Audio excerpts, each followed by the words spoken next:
When your needle breaks while you're using your sewing machine, it can be both annoying because you have to change this needle and also scary because these little bits fly everywhere, including at your face. Let's talk about why needles break so we can avoid having them break as much as possible. Why do things break? Well, because greater force is being applied than they can withstand. And notice often things bend before they break. And it's actually a good thing that these needles break because they are like the little weak point in the system. If they didn't break and it was applying too much force, something up here might break instead. So what things cause greater force on the needle than it can withstand? 3 things. 1, the needle is not sharp enough. 2, the needle is not strong or thick enough. And 3, the needle could be hitting something that it's really not designed to hit. Let's go through each of these scenarios. Let's start with the needle not being sharp enough. And this is sharp enough for different fabrics. So something like a jean material really needs a very sharp needle to get through those tightly woven layers.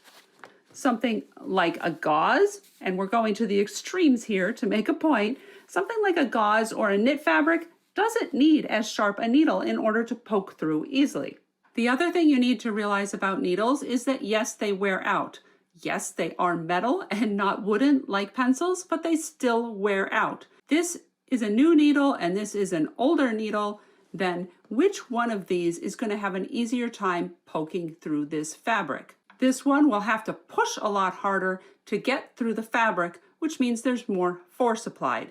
Manufacturers of needles recommend that you change your needle after every 6 to 8 hours of sewing. And that's not just so they can sell more needles, it's because needles wear out.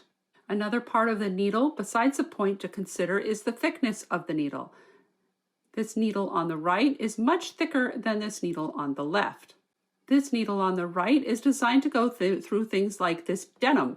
It takes a little more force to push through denim. And this needle on the left is designed to go through thin things, delicate things like this satin, and not leave as big a hole. So you want to make sure that you use the correct needle for your fabric so it doesn't have to push harder than it can withstand and break. The last thing to cover is when needles hit something that they're not supposed to. The first thing that people think about when I say this is pins. And yes, when you hit a pin, you can potentially break your needle.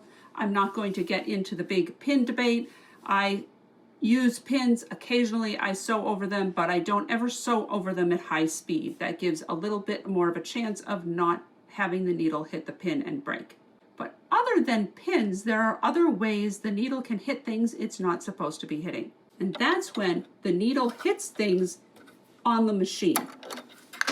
The needle is designed so that it goes down this little tiny hole and meets something underneath at a very specific place so that it can make a stitch. There is not much room in this little hole, and needles can bend.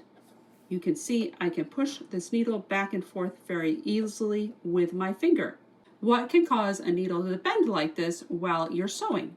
Number 1, if you have a lot of very thick fabric, like I have 4 layers of denim here, and I'm using a very thin needle, this needle, while we're sewing along, could end up bending as it's trying to push through the fabric and then end up in the wrong place underneath and hit the needle plate.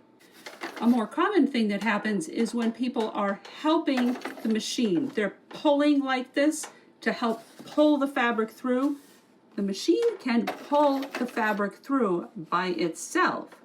When you pull on the fabric and the needle happens to be down inside, you can actually pull the needle different ways and have it hit the needle plate just because you're pulling on it.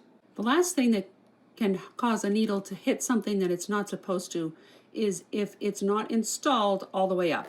So this is all the way up, and let's see, I didn't install it quite all the way up. I didn't push it all the way up. And this is more likely to happen on these top loading machines like this. If I just sew right now, it hits something. And if I were sewing, it would break the needle. So always make sure that you have it installed all the way up.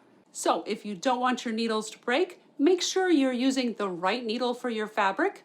Make sure it's a nice fresh needle and it's installed all the way up. And then finally, don't be tugging on that fabric and making it hit things it shouldn't. That way you can have happy sewing.